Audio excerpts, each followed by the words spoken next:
All right, so we are back with the 100 Beyond the 100, and we're going to start at 149, and we're going to go till we want to stop.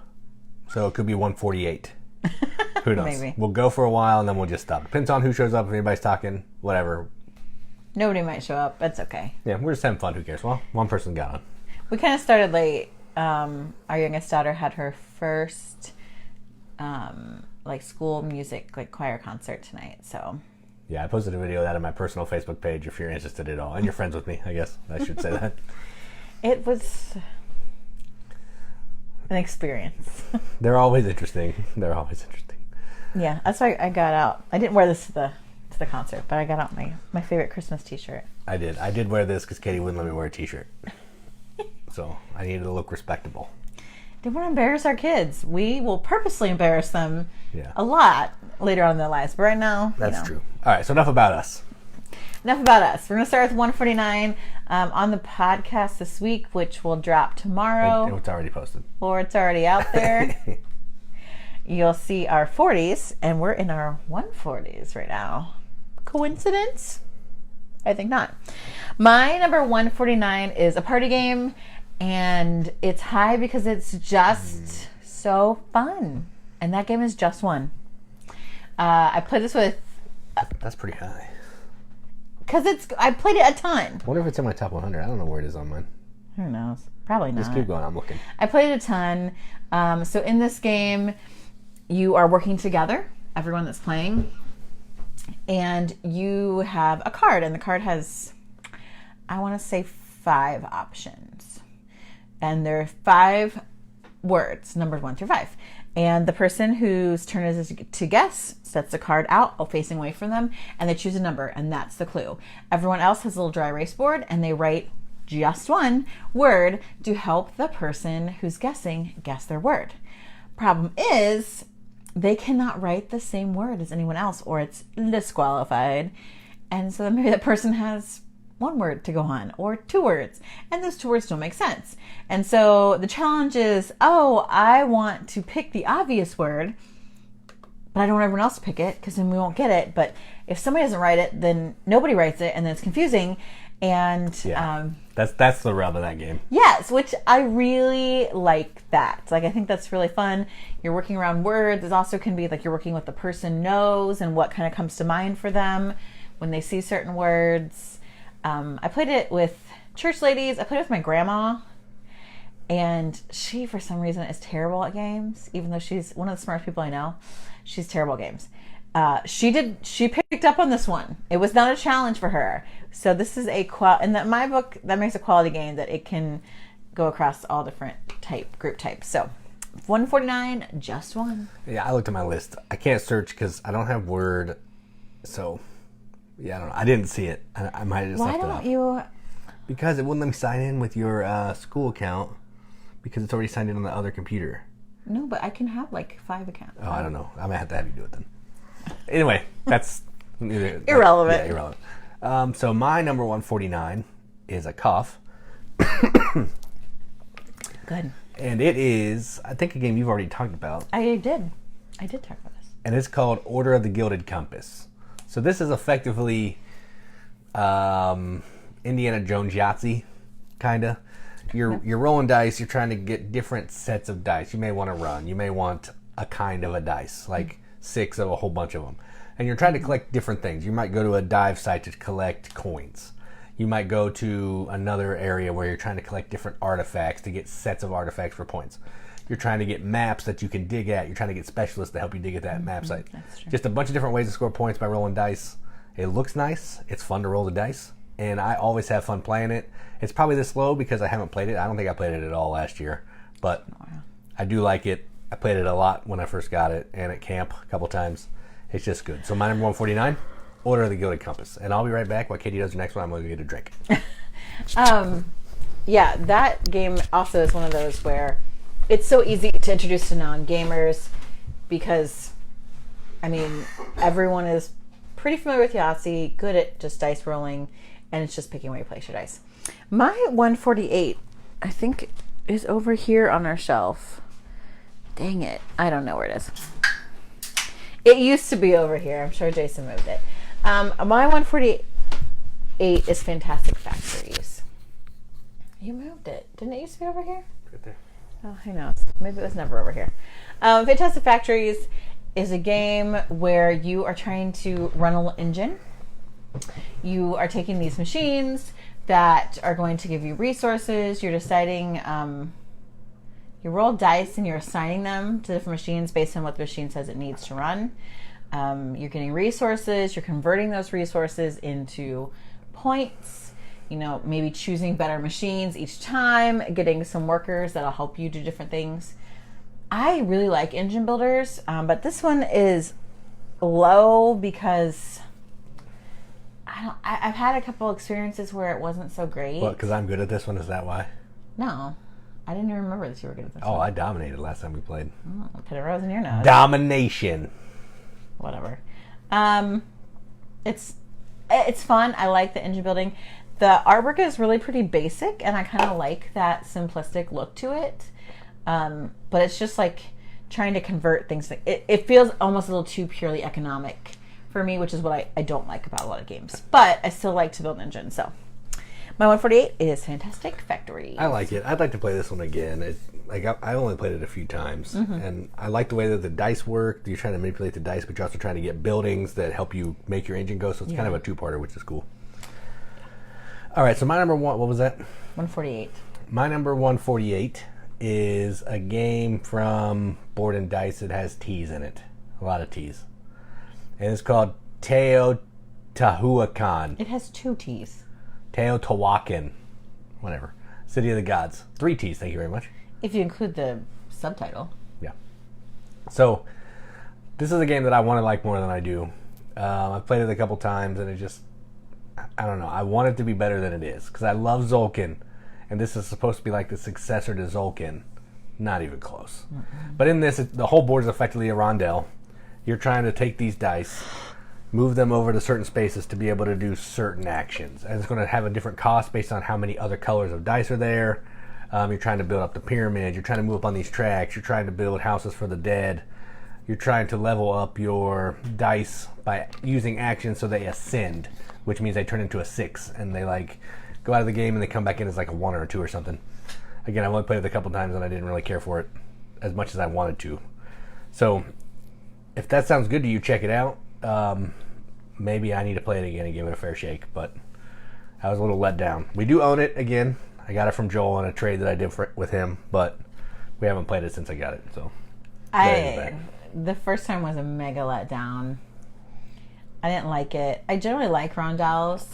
My favorite rondel, what we talked about on the podcast many moons ago. But maybe I need to play it more, Scott. Like I don't want to.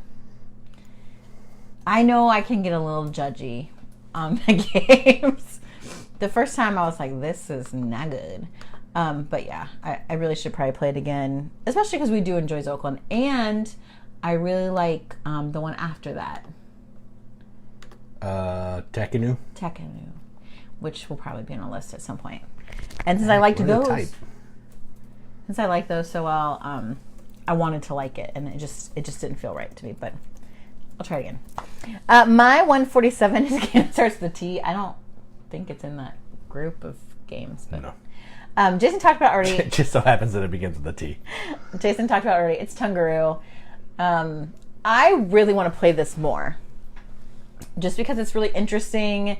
The moving around to the different places and leaving kind of totems that can be useful for you later. Like it's like area control too, a little bit. Yes, and like the set collection and the exchange of different kinds of goods, and of course the production is really, really good on this game. And I like a good jungle theme. I like a good Polynesian island theme. They don't use that theme a ton, actually. They don't, and I enjoy it. So I think we need to do this one again. If we owned it, I'm not even sure if Chris owns it anymore, actually. Oh, if we owned it, or someone who owned it, it would probably be higher. So my 147 is Tungaru. Good game. I mentioned it before. We've only played it once, but clearly it was memorable because I made the list. Yeah. My number 147 is a 2-player game, and I think Katie already talked about it. somebody talked about it, and I know I haven't. Yes, I did. So that leaves Katie. So it's Nagaraja. This is a 2-player only game from Bruno Catala. Effectively, what you're doing is you're exploring this like cave or something. I think it's a temple. Maybe a temple, and you're trying to make paths from the entrance over to the sides to discover some idols. And the way you're doing that is you have these sticks that are dice. They have pips on sides. You roll them, different sizes for different amounts of dice, all that, or different amounts of Something's pips. a Naga, something's a Raja. Yeah. And if one of the die faces is a squiggly line, it'll let you play some cards, which is going to help you in your journey of gathering things. And then you're trying to be the first person to get like so many points of treasure. But there's cursed treasure, which will take you back on your journey. And if you ever discover 3 of those cursed treasures, you lose the game automatically. So it's a nice 2-player game. It can be kind of mean if you play it that way, but it can also just be, a fun 2-player game where you're duking it out and trying to outthink your opponent. So I like it. So my number 147, Nagaraja. I like it. There's a lot. The more I think about this game, like the card play is really unique and interesting because like you're playing cards and you want to play like a certain higher card in order to be able to do some things, but sometimes you just want to roll like because you play cards to get the sticks, and then you're getting sticks to get more cards. Right. It's There's an interesting. a lot of interesting things happening there. It's a cool game. My number 146 is not a 2-player game. There's a dice version which I do not like as well as this regular version, and that's Istanbul. I agree with that. Istanbul, because there is nothing wrong with the regular game. It's not super long. It's not overly complex. It doesn't even take up a lot of room on the table anyway. No. Like, I just don't think it takes up a little bit more than the dice game. But barely. Yeah. So in this game, you have like a set of discs that are your workers, and you're moving them around to different places in order to gather stuff. Because you're trying to... It's a race for points. Yeah, you're trying to be the first person to get like 5 or 6 gems depending on the player count. Yeah. And so you get gems in different ways. It can be from like set collection stuff with different types of fruit and things. It can be, getting so many coins. Like you can buy it. Yeah, you can buy it. I forget the other ways. Getting your wheelbarrow, the full extension. Yeah, extended. Like there's just lots of different ways, which I like to get to the gems. Even though I don't generally like a hard and fast like race to a certain number kind of game, that probably holds it back. But it has a really neat mechanic where you're leaving workers at different places, and then they have to kind of be recollected at some point. So you can't just like go bananas and go wherever you want. There's certain pathways you kind of have to take, and if you want to go in the same space as somebody else, you got to pay them, which really blows. You can get your worthless cousin out of jail to try and help you. I love the cousin. That's such a cool thing. Then he gets sent back to jail because he's again worthless. I say it's my brother because he's a lot of times going to jail. It's true. It's true. I wonder if he's in there right now. Just one of them. But either way. Not the other one. Cousin, anyway. Brother, whatever. Everybody's got that one. Everybody's got that one relative, and he's one you can pick up in Istanbul. But he does sort of help. So it's a fun game. It's not overly complex to teach other people. But there's enough like meaningful decisions that I think it makes for a good game. So 146, Istanbul. I was on the top 100 for me, so you already heard about it on the podcast. My number 146 is a game from Days of Wonder, and one of the first ones I think that we actually bought from them. It was early on in the collection. It was early. Mm-hmm. And it's called Small World. And this is a game that I probably shouldn't like, but man, I like it. I like it a lot. This is effectively nothing but a battle game, kind of. You're taking these little tokens that are a race and a special power or ability, whatever. And you're using these tokens to conquer different areas on the map. And different areas may have, like, they may be a mine, they may generate some coins for you, whatever. And you're trying to just, the more people you have out on the map controlling the area, the more points that you get. Eventually you're going to spread yourself too thin, you're going to have to go into decline, you get a new race, a new special ability, and you start it all over again. Like, all the game is just fighting other people for spaces. But the way that it doesn't make it feel so, like, mean. Because everybody's doing it. That's all you're doing. And if someone takes you over, just get a new person and go take them over again. Like, it's not a big deal.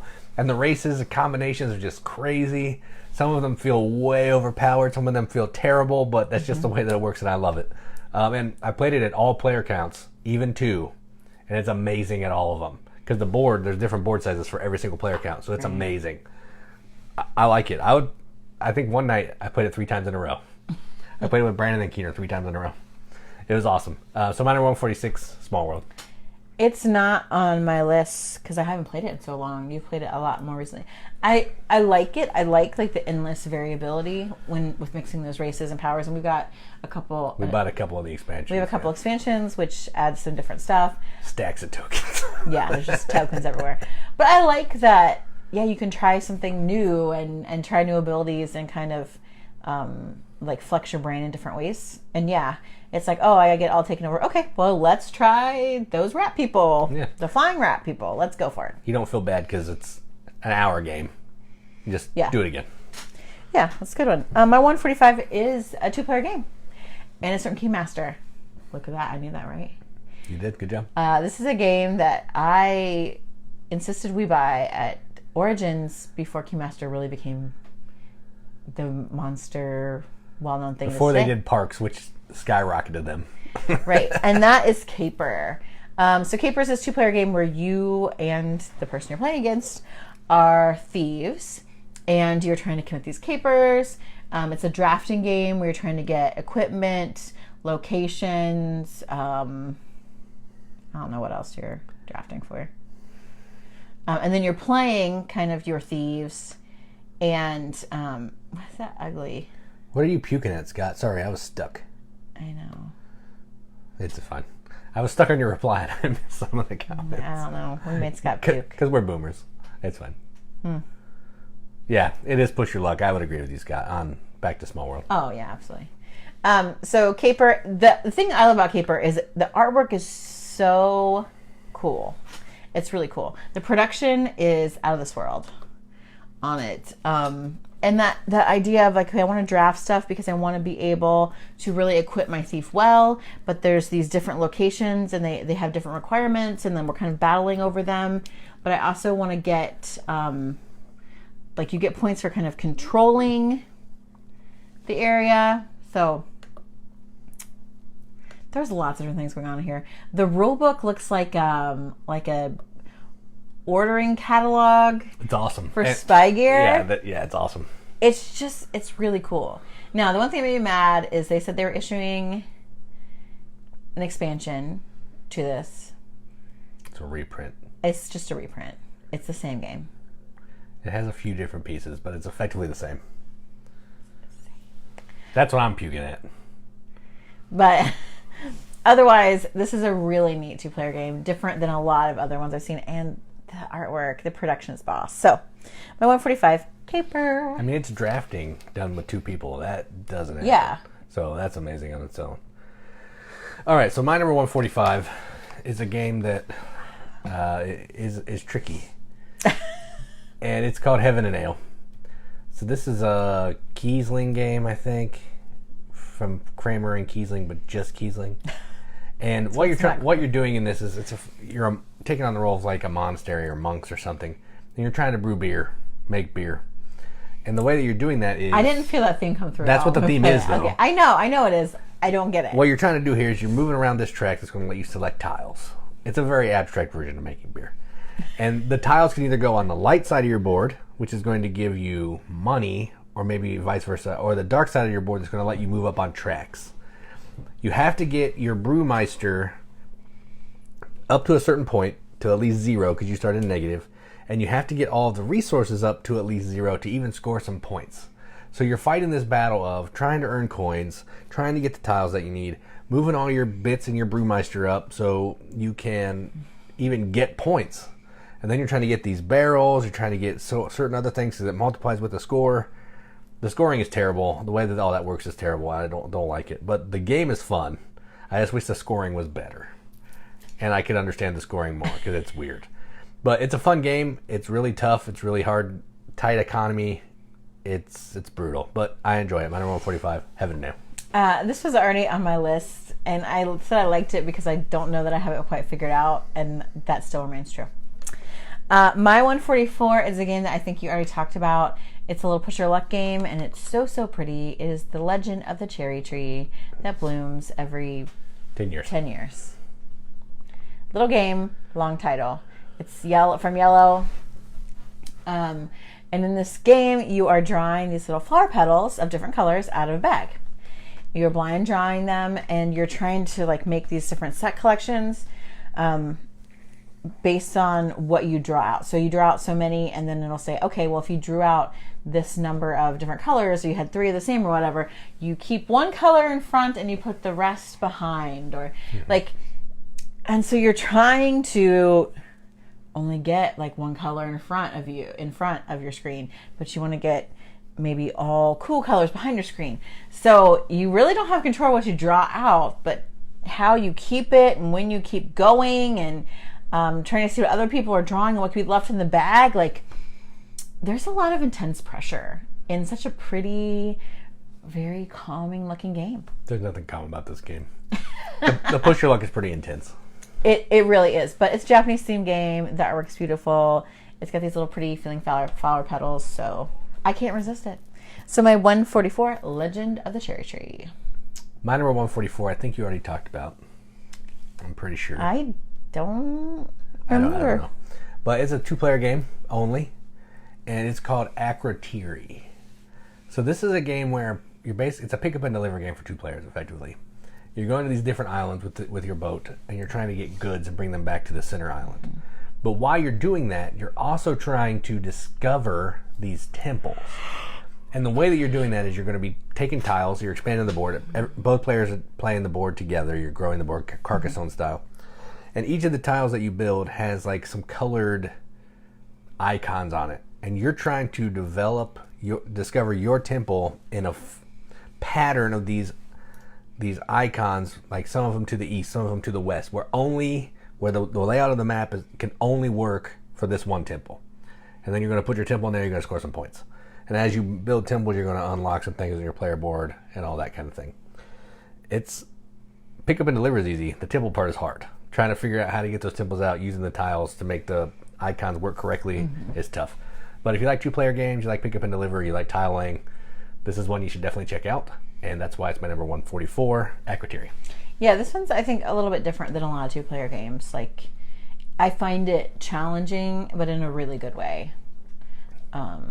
And it's like, I don't know, do we have enough games set in Greece? I don't think so. Yeah, that's a pretty hot topic. My 143 is a game not set in Greece, but I will continue on the Asian-themed games. I have several more to come. But my 143 is Takanoko. How can you resist those adorable pandas and that bamboo? I mean, come on.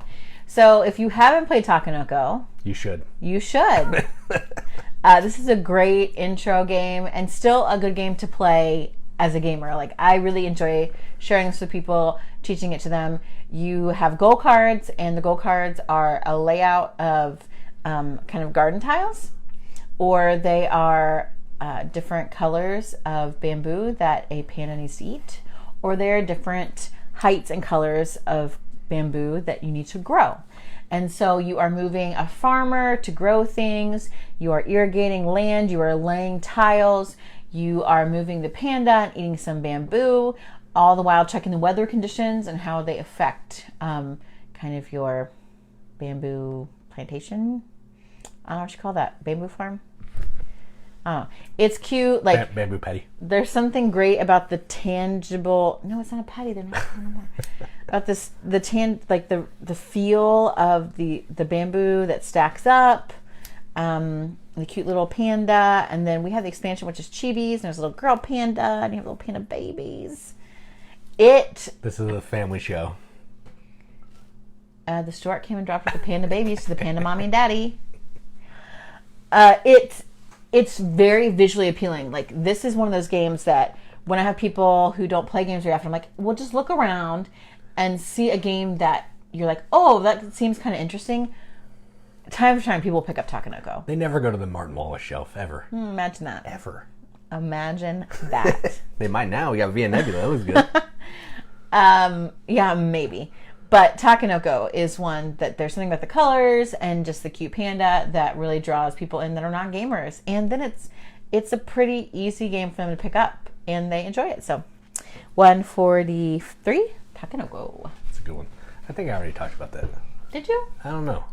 I feel like I have. Who knows? My number 143 is an Uwe Rosenberg game. Before he became hate life, feed your people. Before he got abducted by aliens and came back and decided every game should feed people. Little card game. And I think I have the Tree Frog version, Scott. It's amazing. I love it.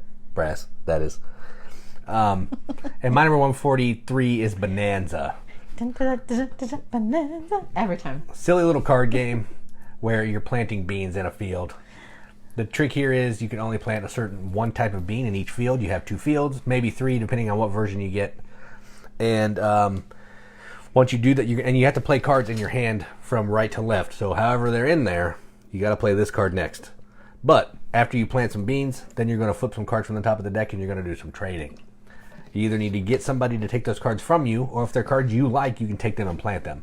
But that's your time to unload the cards that you can't play, so you can get the cards that you can play. So, like, hey, I'll give you these 2 cards and these 2 cards if, you'll give me one of something that I can play in my field. So it's just a nice little, it's silly, but it's also a lot of fun. I like this game quite a bit. We play it with people who don't play a ton of games, even our friend that poo-poos on everything, and he was getting into it, yelling at his wife. That's always a good time. Whenever a husband is yelling at his wife at a game, I always enjoy that. That's like every game that you play. You're always yelling at him in the games. So if you're a fan of little card games and you haven't played Bohnanza, you're probably living under a rock because a lot of people play Bohnanza. And it's super cheap, just cards. Oh, yeah. Check it out. Stupid artwork, but it's an amazing game and I love it. So 143, Bohnanza. Yeah, there's a lot of player interaction in this one, and I think a lot of people like that because really it's so easy to play. But all the extras that come in with interacting with people is what is great about it. My 142 is another Asian game. This one is set in China, and I don't know why it's this high, but I think because it pushes my brain. And that's Pingyao, the first Chinese bank. Oh, yeah. The more that sits with you, the more it goes better. The reason why I thought I wouldn't like it, I didn't like it when we played it, and I'm still not sure I like it, is because it's a real economic game. And it's super tight. Yes, it is so tight. Like you have to like, and I think that's why I like it, is because when you take an action, you have to make sure you maximize your action. Because you ain't got time to fool around and like build up. Like you don't. I can't even tell you what you do in this game. Like you get ingots and turn them into stuff. I don't even remember. You're the state, you're China. And you're funding the National Treasury Bank, whatever that is in China, and then you're lending money out to other banks, smaller banks, so they can make a profit and pay you back, and you make more money. That's the premise of the game. But really, it's moving around like 3 ingots from one bank to another, and you're starting with 3 points and you end with like 14. Yeah, like it's so tight, and it is just like kind of moving stuff around. Like it reminds me when I was trying to figure out how to play like Spider Solitaire or Free Cell or something. It's like, okay, no, you're just gonna go here for a minute so I can move this here, and then we can maybe move you back with another card. Like that's kind of what it is, like just moving around these little like pieces of money. Yeah, but then if you can't pay it back, it's bad news. It is bad news. I don't know. Like I need to. You're borrowing money from yourself, and you're paying yourself back. And then you're going to give the cut of that to the central bank. Yeah, it's an interesting take on economic games for sure. It's really neat looking, and I would like to play it some more, even though I wouldn't say that I like economic games. But again, like I like the way it looks. It's got fun. It has cool art. It's got cool art. It's got some fun little pieces. It's Asian themed, so I'm willing to give it a go more than I am like something dumb like Power Grid. Freaking hate that game. I like Power Grid. It's a lot of green. It's too economic and it's green. So that's my 142, Pingyao. All right, my number 142, another 2-player game. And it's a game you can actually find. You could find it at Target. I think it's out of print now. And I heard that it's going for a lot of money. Really? Because people really like it. And it's called Spirits of the Wild. So I think we bought this. Did we buy this for Brandon or something? Or somebody. Brandon got a copy. Our friend Brandon. And then you got me a copy of this for like Christmas or birthday or something. Yeah, something. And what you're doing in this is you're effectively drawing these little like marbly looking things out of a bag and putting them into a central bowl. So you know kind of what there's available to take. And what you're trying to do is you're trying to take different colored little marbly things and put them in constellations on your player board. each constellation is going to score a different way. You may need 3 of a certain color and 2 of a certain color on this one, and it'll give you a pile of points. You may need every color down here, and you get 1, 3, 5, 7, whatever, that many points for however many you get. The tricky thing is there's also a clear stone. They're stones that you can put in your board. It's going to double the score of the section that you put it in, but you're no longer allowed to put stones in that section anymore.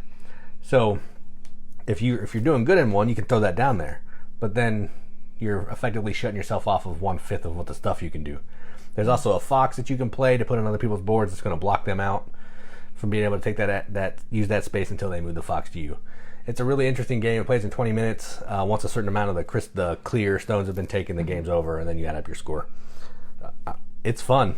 It's crazy to me that it's super out of print and people really want it, but I understand it's fun. And if you want to check it out, we do have a video for it if you are interested. So my number 142, Spirits of the Wild. I've played this once or twice.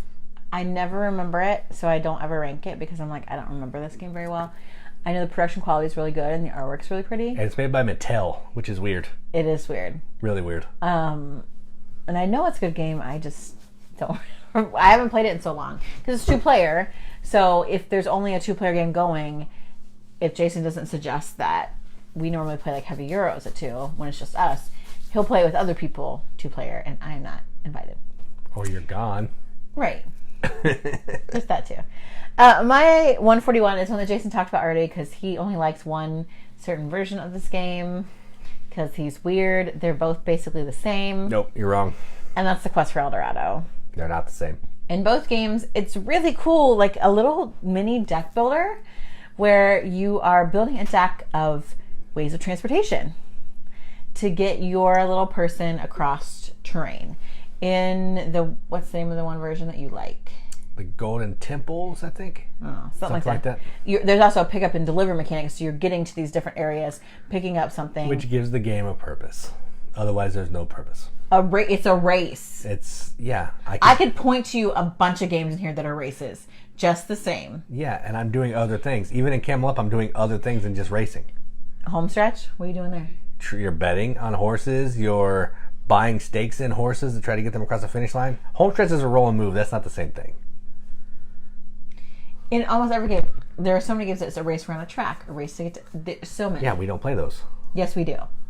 Home stretch and Camel Up. Oh my gosh, you're wrong. You're just butthurt. One time, he got stuck behind some mountains or something, because I got stuck too, and... Yeah, you know what my turn was? Here's what it was. Oh, I'm done. Oh, I'm done. Who else had the same turn? Oh, Me. I'm done. Me. And yet I managed... I'm still done. Shut up. I managed to overcome, and then I went on to win the game. But who still has sour grapes about it?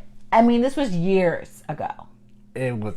Okay, maybe it was. 2 or 3 years ago, probably. It's a good game. Both are good. I like the new one just because I like the pick up and deliver part. But I just think that that's really cool that you can... Mark gets it. You're right, Mark. Preach, brother. No, he said more players can clog up. It was a 4-player game. It wasn't that big of a deal. It was 4. Yeah, you're right. But it's fun that you're, like, instead of, I'm trying to, like, build cards with these other, like, random abilities, I just want to say, can I walk on water this turn? Or swim? Or how do I have a boat? That's true. Yeah, I think it's an oar, so you at least have an oar. You at least can paddle yourself. Yeah, you're walking and using the or can I climb over mountains? I just think that that's really cool. I like that, and I like the special equipment and stuff. So, my 141, after all of that, is Quest for Eldorado. It is a Knizia game, so the theme is non-existent, really. It doesn't explain it that much. Right, but you're like you're going on like a hike. You're or something. adventuring, yeah. I think that's what the book says. What more do you need? Now play the game. Okay, my number 141. That's where we are, right? Yeah. Yes, is a game that is also out of print. I played my buddy Chris's copy, and then I wanted to make a trade for it, so I traded something that we didn't like, and then got this one, and it's called The Hanging Gardens. The Hanging Gardens is effectively a card-laying game where you're building this tableau in front of you. And each card has 6 squares on it. And when you play a card down, you have to play at least 2 squares on a previous card that's down. What you're trying to do is you're trying to get different types of terrain. There's yellow, green, pink, and a couple different colors. And if you can get a group of 3 or more, you can take a scoring tile in the number that there's a section up here for 3, for 4, and 5. If you can make a temple of that, you put a temple down, and then you can take a scoring tile, and you're going to score based on other tiles that you get, or if you get both sets of these things, you're going to score a pile of points. So you're building this thing down here only to get temples to score the tiles, which is interesting. And you go until the deck runs out. I don't know, it's like 10, 12, 13 rounds or something. And then whoever has the most points is the winner. You're going to look at your tiles and score. It's fun. I like it. I don't know if it's the greatest game in the world, but it's enjoyable, and it's out of print, and I like that too. So my number 141, The Hanging Gardens. I know there's a new game that does a similar thing called like Honshu or Hokkaido or something like that, but this one looks cooler to me because it has green and awful like early 2000s art, and I like that. Both Honshu and Hokkaido are places in Japan, so I'm automatically signing up for that. I don't think I've played this one. Yeah, I think I played it with Brandon and Josie. I thought I played it one time, and then the more you talked about it, I'm like, no, it doesn't ring a bell. I don't think you played this. I don't think so either. I don't know if you'd like it because of that card puzzle thing. Because you can rotate them any way you want, not just squares. They're rectangles. So you're going to be in a world of trouble. Yep, that's a problem for me. My 140 is a game you talked about, I think, on the podcast. I think. That's Tidal Blades. Yeah, it's on this week's podcast, actually. Oh, spoiler. It has a subtitle. Hi, Liz. We haven't talked about anything related to Australia, so that's fine. Not yet. And we know that you faithfully listen to the podcast, so. My next 3 games are about Australia and Canada exclusively. They're not. You don't know that? Yes, I do. Alchemists could be Canadian. I mean, spoiler, nothing. Keep going. Oh, you're the worst. Anyway, Tidal Blades. We played this. I've only played this once, so that's why it's low. Jason's played it, I think, 3 times, so it was obviously much higher. It's in my 140s. It's in his 40s. 140. You are like doing some fighting and collecting some stuff. Like, this is how good I'm explaining this. You just heard me explain it. Just do a little bit better than that. I wasn't listening to you explain it on the podcast. Lords of Waterdeep with some dice rolling, really good art. The art is really good. I remember that. The art's amazing. I really like the art on it. I think it's cool. There's like asymmetric player powers. Mm-hmm. Yeah, the cards that you develop as the game goes on. Which I think is cool. Worker placement, essentially. But it looks really nice. You're collecting dice to fight. Mm-hmm. Dice with elements. I remember that. Mm-hmm. That's why it's my 140. Because I don't remember it that much. Except I remember the experience that I took away. And I was like, that was fun. We don't own it. No. If we did, I think we would play it more, absolutely. And it might change our ranking. I might actually decide I don't like it. And you only played it with the expansion, too. So I had the luxury of playing it twice without and once with. Okay. So I think maybe without, it's a little less... It feels like there's less going on, so it feels like you're doing more. Oh. But I like the expansion because I like that corruption deal. But it did feel a little overwhelming, but it was still fun, like picking where you go and like trying to see what other people are doing. You're still kind of focused on what you're doing, but you also want to thwart some other people's plans in order to do well. And you got to kind of work together too, because you got to fight the monsters. If you don't do that, they attack everybody, kind of like the Troll and Champions of Midgard. So you kind of said, well, I'll go fight the monster this time, or you'll both go fight the monster because you get bonuses. Right. If you do it, but you also lose your dice, which is the rub of it. That is the rough part, really, of it, because it takes forever to freaking get those dice. It does. Like, you spend a whole round sometimes just gathering dice. But the nice thing about that is I don't feel like that game is super as tight. Oh, yeah. Because there are turns where you're just kind of building up. But it's fun, and the artwork's good, and I hope to play it more. So that's my 140 Tidal Blades. It's got a subtitle, too. I don't know what it is. Heroes of the Reef, I think. Sure. That sounds right. I don't know. Sounds great. My number 140 is a spoil. I already spoiled this. It's Alchemists, or I think it's just Alchemists. Alchemists. And this is a worker placement deduction game. And what you're trying to do is you're trying to figure out... I don't even know how... We played this twice, and I still am not going to be able to explain it. You're trying to figure out certain combinations of these ingredients so you can put something up on the top board to score some points. You're like finding, you're writing a paper about these ingredients or something, and then people are going to back up your research or whatever. Okay. There's like a combination of each of the different spaces, like 6 different spaces. They each have their own combination. You're trying to figure out you're putting these cards on their board. You're taking pictures, and the app's going to tell you if this is part of the solution or not. And if it is, you can mark some stuff down on your paper. If it's not, then you know to not do that again. You can play this without the app. I don't know why you would, because that would be terrible. Well, someone's going to manage everything. That's the problem. And then there's worker placement where you can concoct some potions. You can go test them out on students to see like if they're poisonous or not. You can sell potions that you made to a traveler. You can do potions on yourself. It's risky, but you can send yourself to the hospital, but it's something you can do. You can gather ingredients, which is, a big thing because you need ingredients. There's just a ton of stuff you can do, and the deduction is whoa. Like, it burns my brain. I'm not good at this at all. I'll never be good at this one. I'm a clue guy. I just learned how to do clue 8-9 years ago. So this is like clue to the third power. Like, it's rough. But it's fun. It's going to take a minute. It's kind of long, but it's fun. And if you like deduction, like worker placement, you want to burn your brain for a couple hours, Alchemist is your game. So that's my number 140. Yeah, there's an expansion for this. Why? No way. No way. It's hard. The first time we played it, our friend got to solution real fast, and I was like, wait, what? Like, all my stuff was wrong. I don't know what happened. And I had lost faith in myself. I'm like, you're a moron. Like, how do you have a master's degree and you couldn't figure this out? So then I was like, Jason, we have to get this game because I have to prove to myself that I'm not stupid. And it got better the next time, but then I only played it against Jason, so I don't feel like that's a fair comparison. No. Because when we play 2-player games, like, I have you figured out, basically. So, I don't know. It's just easier for me to beat you at games. It's a game I'm good at. We're going to play it. There are plenty of games that you're good at. So, Liz... It's way different than Awkward Guess. Awkward Guess is effectively Clue amped up. This is like a Euro game with some really crazy deduction involved.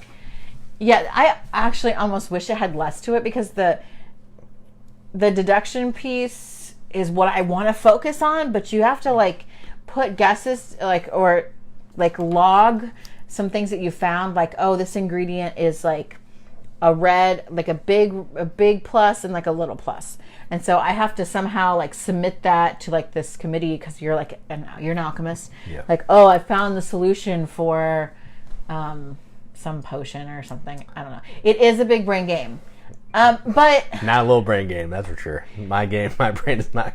I think it's just because you're trying to you just want to I want to figure out the puzzle by figuring out what two of these variety of elements. There's toadstools and chicken feet and mushroom, toadstools and bat wings and whatever, to try to figure out what two elements combine to make these different. Are they numbered potions or colored potions or something? They're colors and positive and negative. No. But to say this one is this, is it I don't remember. I have no idea. I think it's a named element or something. I want to solve that by comparing things and testing potions, but there's this other part that you kind of have to do.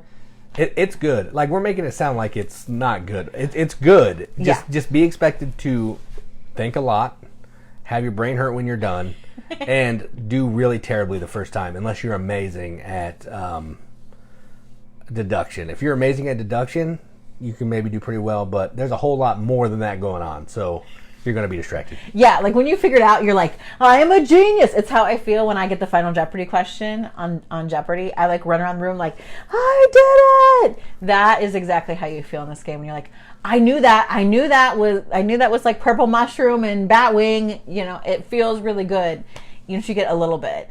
And so I think the more I play it, the more you play it, the more you kind of get what you need to do, and then you can focus on different parts better. My struggle is wanting to play it. That's the hard part. Is I had to set it up, and that's terrible.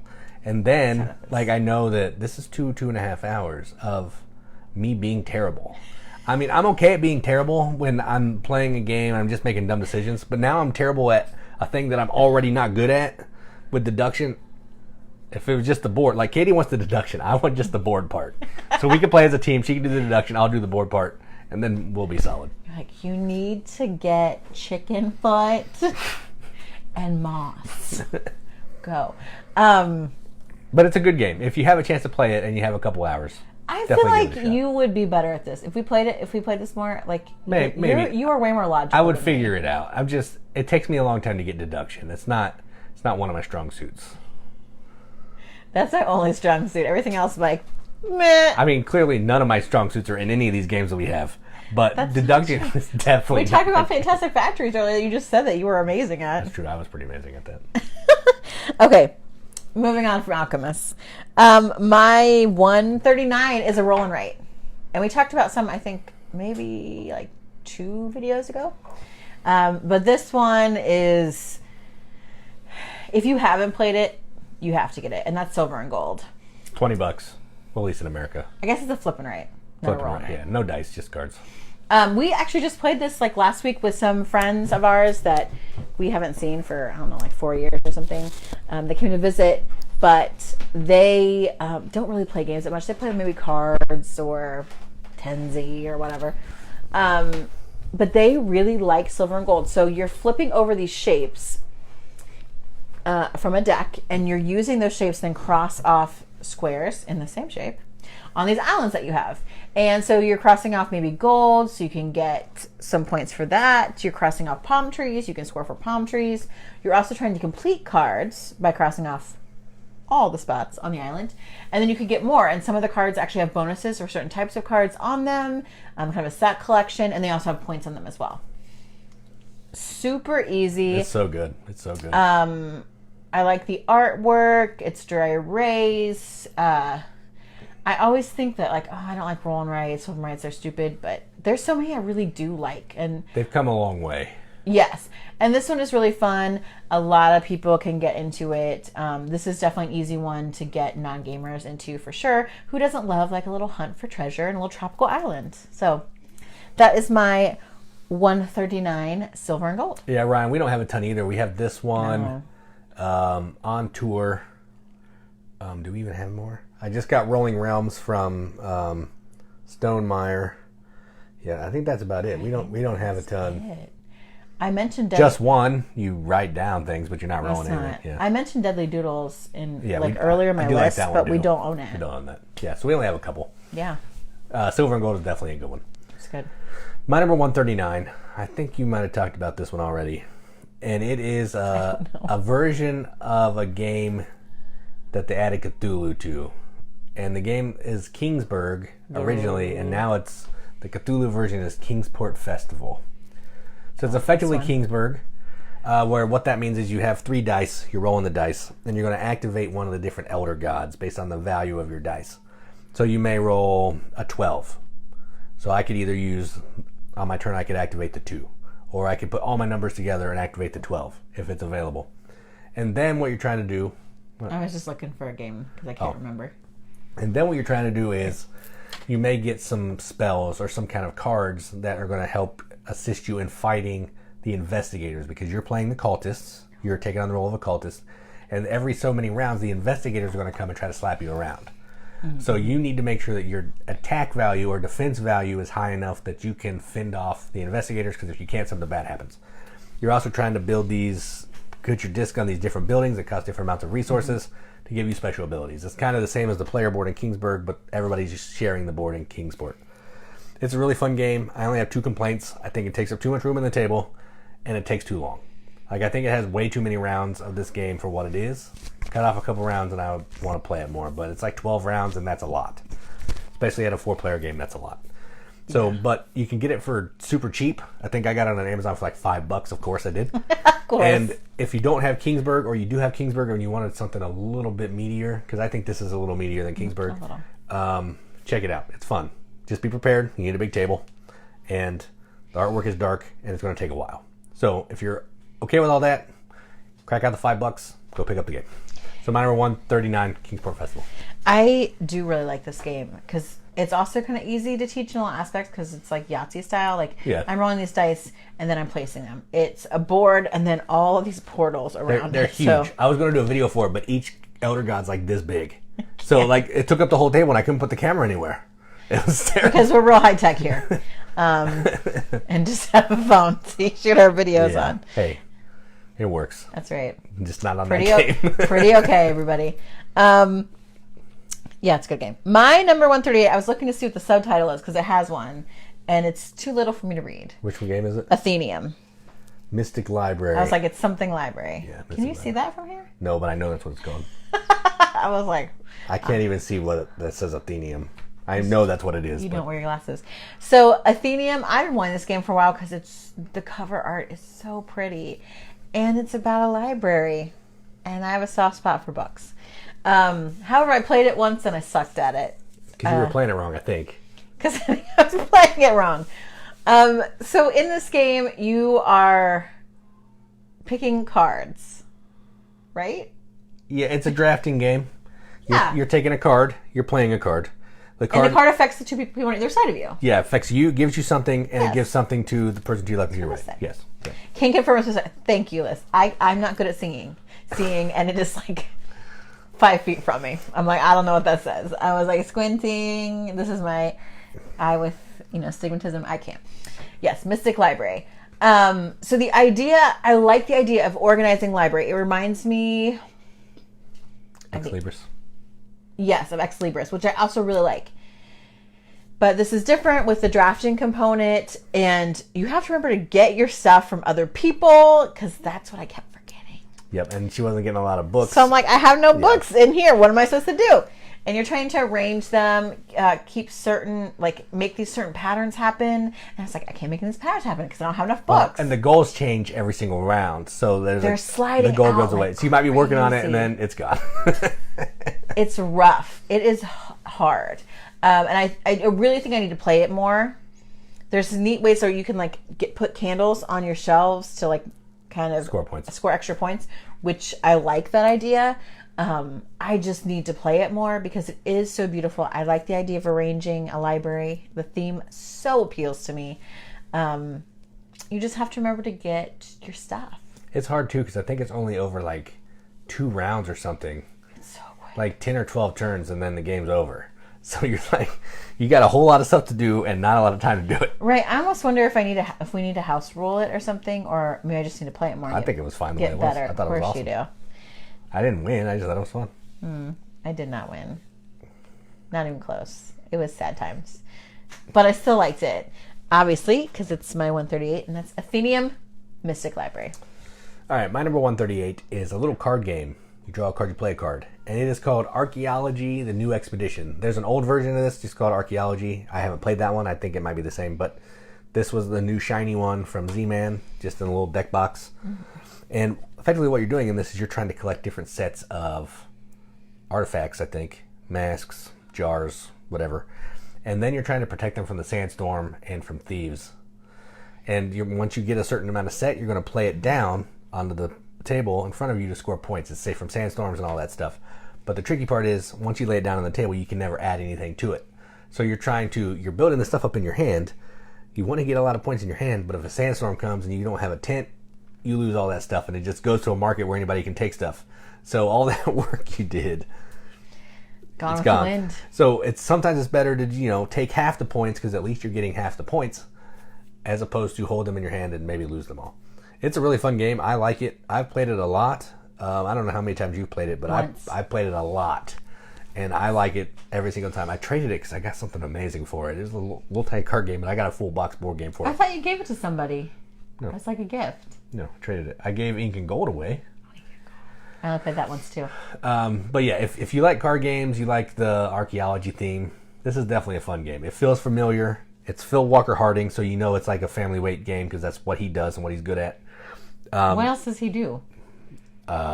Summer Camp, Emotep, Barron Park, tons of stuff. I just don't know anything that he did until you just said that. And so it feels familiar.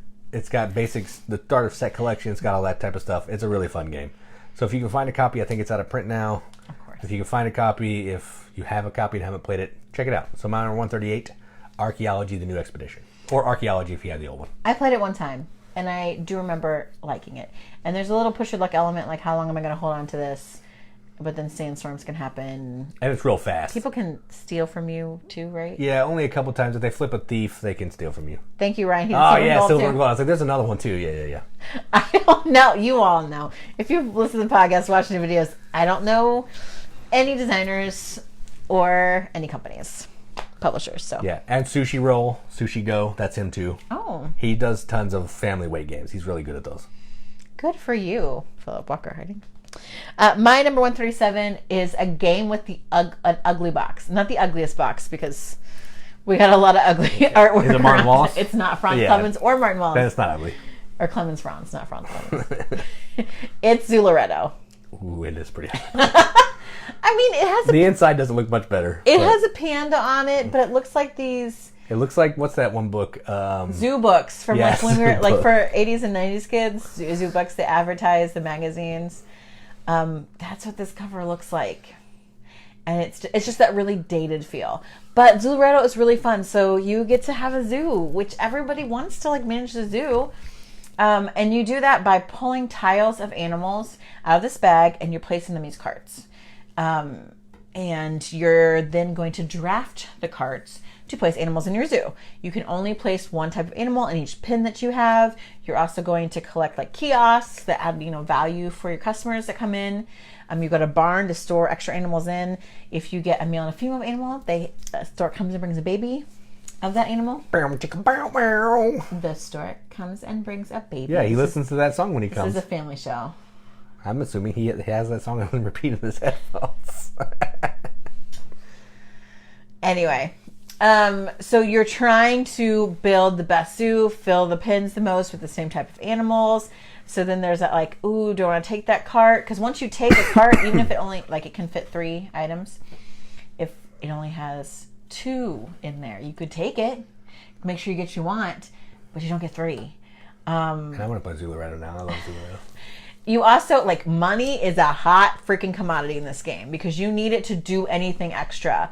To move animals around, to get animals out of your barn, to buy animals from other people. Like, you need it. I've not tried Akrotiri. We have Coloretto, the card game. We do have Coloretto. That's all we've played. Our friend Chris has like all the expansions, but we've only ever played the base game. And we have the lions, which is effectively a different tile. You put the lions in, you take another animal out. But that's it. There's a dice game? Apparently. I know there's Aquaretto that's just like water. Yeah. And I know... which has like the 80s, 90s dolphin on the front. And I know that there's a Zooloretto Junior, because I just watched this guy do a video, and it's like a family version of Zooloretto. So you're going to get it for our kids? It's criminally out of print. You're not going to find it. Of course. But yeah, I would love to try the expansion. I love Zooloretto. I didn't know there were any. Well, there's bunches. But again, it was hard for me to get that one. It took a while on a trade. Yeah, I don't know why, because it's just out of print and it's old. Yeah, it's old and busted. Old and busted. That's why we like it here. That's why it has found a home here. This is the old board game rehabilitation center. This is where they come to die. It's like board game hospice. That is our house. You look around. Oh, this poor board game. He's lived a good life. Send it over, Kenny and Jason. They'll take care of it. Yeah, that's what we're running here. Board game hospice. So maybe the rest of them can find their way to us. That'd be awesome. I like the old games. I think they played just as good as some of these new ones. Yeah, and a lot of people like this because I think the theme is really great. Everybody's been to a zoo, knows what a zoo is. Yeah, everybody's like, ooh, and you know, maybe it's just me. I'm like, oh, I want to collect the pandas. Like, they're so cute. Wait, why are you collecting the pandas? Okay, I'm going to collect the koalas. No, it's whenever I play with Katie, she collects the exact same thing I want to collect every single time. I don't. I start collecting it first. You're the one that has to make it a big show. So then I have to take a truck that has one animal on it every single time just so I can get something. But then you never have any coins, so then I just start buying the animals away from you. That's true. You buy them out of my barn because you're a jerk. You mismanage your zoo, but Joe Exotic, so what am I supposed to do about it? Oh, I killed the tigers. Carol Baskin. Carol Baskin. Katie's Carol Baskin to my Joe Exotic. Not Carol Baskin. Anyway. We derailed. That is 137 Zooloretto. It's a good game. And we will try and look for the expansions in Aquaretto. Aquaretto? Yeah. It's hard to say. I think you can mix them both together somehow. I heard that. I don't know. You should, because you need water. You have a water and land park. It'd be cool. It would be cool. All right, so my number 137 is a game about pirates. A female pirate from China, and her name is Madame Ching. She's China, right? Yes. Okay. I don't know theme. I just know there's pirates and boats. She was real. I do know that. I do know that she was real. And what you're doing in this game is it's a Bruno Catala game. And what you're trying to do in this is you're making expeditions to move your boat through the map. And you're trying to get to Hong Kong? Is that the city in China? Is that the big city in China? Hong Kong. It's one of them. Yes. That's the one that's in the game. And the way you're doing that is you're going to play cards in front of you. And we're all going to flip. And then if you play a card of the same color, always a higher number, your boat's going to go straight. If you play a different color, higher number, your boat's going to go diagonally. Mm-hmm. When you can't play a card either a higher number that's a higher number, your expedition ends. Whatever space your boat lands on, you're going to get to complete one of these contracts down at the bottom that's worth points. It may have some crystals on it. It may have some other kind of special ability. You're trying to get crystals. Treasure. Yeah. You're trying to get gems. You're trying to get the tiles. You're trying to score the most points. You may get like a little card that you're doing some set collection with. That's effectively all the game is. You're making an expedition to try to get as far as you can to get the best treasure. Another game we got on Black Friday for a song. I think we bought this the same year we bought Fool's Gold. Yeah. Because this is Vincent Dutrait art and it kind of drew me in, so I wanted to buy it. And I like an it Asian themed game, so I'm like, yeah. I like it more than everybody else that's played it, I think. Yeah, I don't like that I much. enjoy the card play of it and moving the boat, deciding if I want to go straight or down, diagonal with my boat. I enjoy that. So if you can find this and you know someone who has a copy, I'm sure it's on BGG for cheap. And you like Bruno games, you like pirate games, you like playing cards that are different colors and different numbers, check it out. 137, Madame Ching. I like it. I would play it. I don't know. I just like other games better, I think. It just didn't... I mean, I like other games better than this, too. I just like... I don't know. It just didn't pull me in as much as it does you. My 136 is a tiny little game that I keep thinking is a Japan-made game, but it's not. Right? It is not. Okay. It's Tasty Minstrel. Oh, yeah. R.I.P. Tasty Minstrel, R.I.P. R.I.P. It's Ars Alchimia. This is a tiny little worker placement game. And tiny. Not kidding, it's tiny. Yeah, I'll show you. Yeah. If I can get it up. You can keep talking. So in this game you have a bunch of workers. And they look like little... Pawns. Yeah. But like a ton of them, right? Because you're going around to different places. You're collecting elements. Because it's named Ars Alchimia, so you're an alchemist. And you're then going to these different cauldrons to try to make some alchemy happen, right? Yeah, I'll show you how big the board is. My kitty's talking. You can hire workers. Here's all the pawns. There's lots of them. Hire workers to help you maybe gather resources better.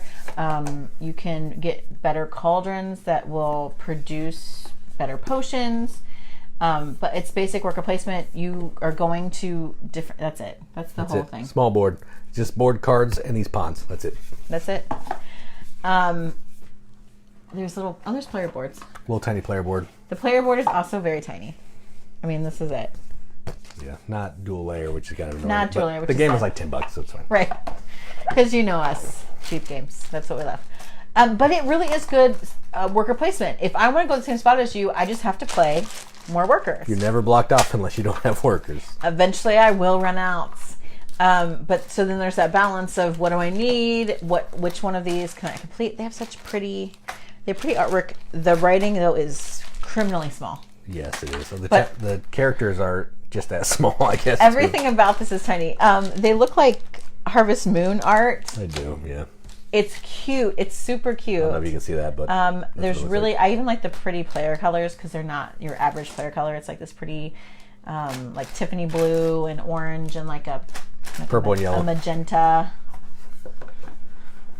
They're different colors. But it's just like a fun, small, and actually very quick a set collection or worker placement contract fulfillment game with just a kind of a different theme. I mean, I feel like alchemy has come up many times. It's a fun game. Like, I don't know why no one talks about it. It's fun. Yeah, it's a little clunky. The rule book's not great. But once you figure it out, you know how to play it. Yeah, and we've played it at 2. I don't know if we played it. We played it at 4, I think. I think we played it with Brandon and Josie, but we played it more just me and you, and it works at all player counts. It's fun. It's good. So that's why it's my 136, Ars Alchimia. My number 136 is a game about robots, sci-fi. I don't know. It's called Sentient. It's effectively, you have a board with 5 dice on it, I think. a certain number of dice. And what you're trying to do is you are bidding with these workers that you have to draft dice from this central board, or draft cards from the central board.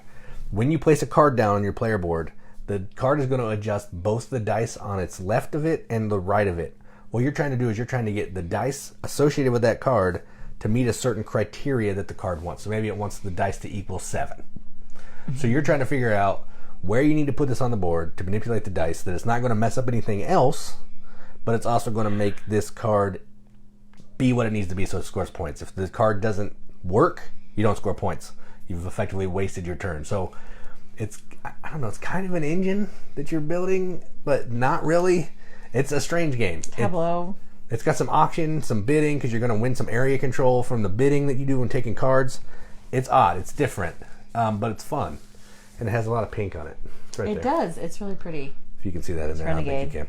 It has a lot of pink, but it's a fun game. It's a puzzle, effectively. It's an abstract dice puzzle, kind of, but it has cool cards and good art. So my number 136 is Sentient. I think we'll do one more and then we'll call it a day. Yeah. I like this game, but we haven't played it for a long time. The first time we played it, I was like, woof. It's a game about robots. It's a game that is like, I don't know, post-apocalyptic or something. I was like, I don't want to play this. And we played it and I was like, whoa. This will drive Chris nuts. Look at this. It was so good. Like, it really was super interesting. I liked that puzzle element of, okay, I'm drafting this card because I want this card. Now I got to balance my dice. 5 dice. Good job. Good job. I thought it was 4, but it's 5. It is. But there's 4 cards. Here's what it looks like. That's what I was thinking. Is 4 spaces. You're putting cards in between all those dice spaces. I don't know if that's what I was pointing to because I can't see, but sure. It's right there. Maybe. I was trying to see if I could play it back. Oh yeah. Yeah, right. you did. Good. You pointed to it. Yeah, me. Good job. And we haven't played it for a while, and I think we really should. I think there's something fun about that. I actually think my sister would like this game because she's an accountant and she likes to work with numbers. But who knows? She probably hates it just to piss me off. So my last one... You're not wrong.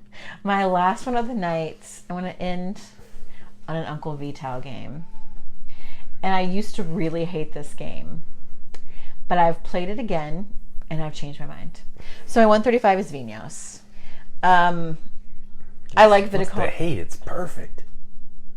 The first time I play it, I had a bad experience. Oh, that's true. Yeah. Okay? Guess who was involved in that bad experience? If you're guessing someone whose name rhymes with Cold Jetzer, you are correct. Yeah, Kitty's had a lot of bad experiences there. It just, I don't know. It was rough. I'm like, why do I care about these sommelier taster people? Like, what do you mean I need to get money? Like, ugh. In Joel's defense, that wine fair is terrible to teach. Like, it's awful. It's like the crux of the game, and it is the hardest part to explain. But I felt like when we played it again, maybe I was tired the first time or something. I felt like when we played it again, I'm like, oh, okay. I get it. Yeah, I spent a little extra time explaining that part because it's the most important part of the game. But the neat thing about this, so you have these vineyards and you're making wine, and then you want to sell wine and you want to get wine of certain types ready to go to a wine fair. But the movement is really cool for your action spaces, because if you want to move like really far on the board, you have to pay for it. So it really, and money is rough. So it really behooves you to try to move closer to where you are, even if those aren't exactly the actions you want to take. So you really want to take actions where you are, even if it's kind of a further advanced thing, to be prepared so you don't have to go back and pay money. And looking at what the wine experts want, I honestly didn't focus as much on that last time as it was selling good wine, because that money really helped. You can sell that to the foreign and domestic market. That helps. That really helped. So that was kind of a different piece, and having different vineyards in different areas of Italy. No, Portugal, I'm sure. Oh, it's always Portugal. I was always like, Portugal. Wait, Uncle Vital, Portugal, I'm sure. Now, I prefer viticulture. That's Italy. I prefer viticulture. Well, they're different games. They are different. I prefer a lighter game as far as it comes with this. Yeah. Vinhos is good. I do like it. I find it enjoyable now after I rained hate on it, but I had a bad experience. And we have the old and busted version. Of course we do. We learned on the shiny new version, but I like the old and busted version better. because number one, it's cheaper. It's still pretty expensive. People like the old and busted one. But if you even are interested in like wine culture and things like that, I think this is a really accessible game for a Vital game. Mm-hmm. I think there are many that are a lot more complicated than Vinhos, even though it still isn't like a walk in the park. Yeah. Either this one or Gallerist would be the two that I would play. Gallerist is still really hard. I would pick the hard. Gallerist. I can explain the Gallerist better than I can explain this one. But we play the Gallerist way more. No, that's true. That's true. And I like that theme. I think it's more interesting. But there's a lot more moving parts. I don't know. Either way, this is a good solid game. And I love you, Uncle Vital. Send me a copy of Weather Machine. So 135 is Vinhos. Or Mars. I'll take either. No, Weather Machine. Look at those cute meatballs, man. That's true. Weather Machine looks sweet. My number 135 is a game from Alexander Pfister. Is it Pfister? Because you started saying Pfister. People started saying Pfister, but I thought for a long time everybody said Feaster. I don't know. Alexander P. Fist E.R. is how it's spelled. So however you say that in German, I don't know. And it's called Blackout Hong Kong. So this is a heavier game from him. He makes a lot of like medium to medium heavy games, but this is I think more on the heavier side, like Mombasa-esque. And what you're doing in this is you are effectively trying to secure different territories of Hong Kong because the power went out. Mm-hmm. And the way you're doing that is you're playing 3 cards or 4 cards if you unlock a space down in your player area, then you're going to flip them up. Based on the cards that you play and the actions that you can take, they may have some colors, they may let you gather some resources according to the board, they may let you secure some districts, they may let you get a person out of the hospital because if you explore, sometimes people get hurt. Get gas for your trucks, get water, all that kind of thing. And then you're using that stuff to help in future rounds, buy new cards, all that kind of thing. You're also trying to achieve some goals. There's individual player board goals. There's some goals you can draft from it's like a deck builder kind of, but in a different way. And the game ends after a certain number of rounds, and whoever has the most amount of points is the winner. That's a terrible explanation, but it's kind of different, and it's a card game, a deck builder action selection game with gathering resources and building cubes on territories. And there's area control. And it's area control kind of, yeah. So if that sounds good, you like Pfister games. If you played Mombasa, this will feel a little similar because the way you play cards in this is exactly the same as you play cards in that. So he kind of stole from himself. But you're allowed. I like this theme better because it's less controversial, because Mombasa is about colonizing Africa. This is just about rescuing people who have had a blackout. So that's why we own this one. I did have Mombasa, but traded it. So 135, Blackout Hong Kong. And I think this one's more fun than Mombasa. I think I talked about this one, and so you explained it way better. Because when I talked about it, I'm like, I can't remember, but this game was fun. But the cool thing was how you had to use your cards as a deck builder, and like making sure you had a medic, and because you have to kind of like, I don't know, get them out of jail, like get them out of They're in the hospital. Get them out of the hospital, so you got to get them healthy somehow, and to be able to use them. I think that's really because you can explore in the dark territories for like bonuses, but someone's going to randomly get hurt when you're doing that because it's dark, and then you need your medic to get them out. So yeah, it's a really good game. Okay, so we started at 149. We went to 135. I will quickly run down my list. My 149, Just One. 148, Fantastic Factories. 147, Tungaru. 146, Istanbul. 145, Caper. 144, Legend of the Cherry Tree that blooms every 10 years. 143, Takanoko. 142, Pingyao. 141, Quest for Eldorado. 140, Tidal Blades. 139, Silver and Gold. 138, Atheneum Mystic Library. 137, Zooloretto. 136, Ars Alchimia. And 135, Vinhos. My number 149 is Order of the Gilded Compass. 148, Teotihuacan, City of the Gods, or City of Gods. 147, Nagaraja. 146, Small World. 145, Heaven and Ale. 144, Akratiri. 143, Bohnanza. 142, Spirits of the Wild. 141, The Hanging Gardens. 140, Alchemists. 139, Kingsport Festival. 138, Archaeology the New Expedition. 137, Madame Ching. 136, Sentient. And 135, Blackout Hong Kong.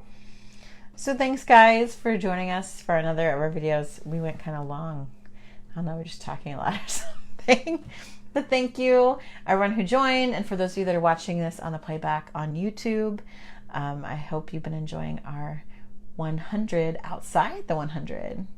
Aw, thanks. Thanks, Ryan Moore. Have a good night. I've been yawning, which is so rude, but I'm so tired. And I have to be up for school early tomorrow. So thanks, guys. You found us a podcast this week. We are counting down our 40s since we're moving towards our top 10 in a couple of weeks. So we'll hit that really close at the end of the year. And then we'll continue, I don't know, sometime in the next couple of days, probably. Mm-hmm. I know we have kind of a busy weekend. Heading towards my birthday. Yeah. I'm going to be home a lot more than you. That's true. So we may shoot off another video as we're moving towards 100. So then both lists will meet. So thanks, guys. Awesome. I hope you found some new games to try and check out. And as always, we'd love to hear from you, what you like, what you recommend. All your conversations and like quips and stuff are so helpful to us as we love to find new games. If you know any games that have dementia, you can send them our way because we are a hospice for old games. Ugly games that are $5. That's pretty much our collection. If it's ugly, I'm like 90% chance of liking that game. And it's like the opposite for me, man. If it's beautiful, I'm like 96% chance that I'm going to buy it. I may not like it, but I want it. I like those too, but I know I like ugly ones. All right, well, I've been Katie. And I'm Jason. Keep gaming, everybody. Keep gaming.